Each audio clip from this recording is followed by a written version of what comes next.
नमस्कार मंडळी, कांचन ब्लॉग्समध्ये तुम्हा सगळ्यांचं स्वागत आहे। तर तुम्ही जे बघतात ते कॉर्न भजी आहेत। माझ्या घरच्यांना कांदा भजी बटाटा भजी नको होती, म्हणून मी कॉर्नची भजी ट्राय केली, एकदम मस्त होतात। त्याला रेसिपी बघूया। इथे माझ्याकडे सोललेले कॉर्न होते, ते मी एक 5 ते 7 मिनिटं शिजवून घेतले, नंतर थंड झाल्यावर एका मिक्सरच्या भांड्यामध्ये काढून घेतले।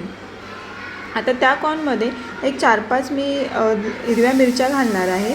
ह्यापर्यंत तुम्ही तुमच्या तिखट आवडीनुसार घालू शकता आणि ते मी चांगलं मिक्सरला ह्या पद्धतीने बारीक वाटून घेतलेलं आहे, जास्त बारीक नाही आणि जास्त जाडसरी नाही। आता त्याच ह्याच्यामध्ये आपण 2 चमचे बेसन पीठ घालूया। तर त्याच्यामध्ये असा उभा चिरलेला कांदा घालून घेतला, थोडासा ओवा, ओव्याने टेस्ट छान येते।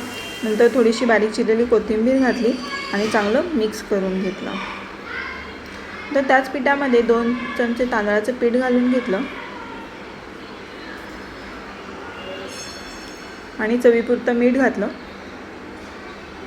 चांगलं मिक्स करून घेतलं। वरतून थोडेसे दाणे घातले मेचे कॉर्नचे, आणि काय होतं ते दिसायलाही मस्त दिसतं आणि टेस्टलाही मस्त लागतं। नंतर तेल तापवलं, जास्त हाय फ्लेमवरती भजी तळायची नाहीत, नाहीतर भजी करपतात, वरून करपल्यासारखे वाटतात आणि आतून ते कच्ची राहतात। त्यामुळे मीडियम फ्लेमवरती तळून घ्यायचे। असे छोटे छोटे हाताच्या साहाय्याने भजी सोडायचे। तुम्हाला हाताने घाण करायचं नसेल तर तुम्ही चमच्याच्या साहाय्याने पण सोडू शकता। असे बारीक बारीक मी भजी तळून सोडलेले आहेत। आता बघू शकता दोन्ही साईडने पलटी करून चांगले क्रिस्पी होईपर्यंत तळून घ्यायचे।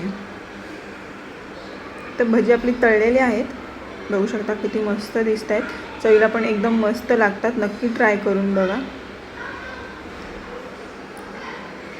ह्याच पद्धतीने मी बाकीचे पण भजी तळून घेते।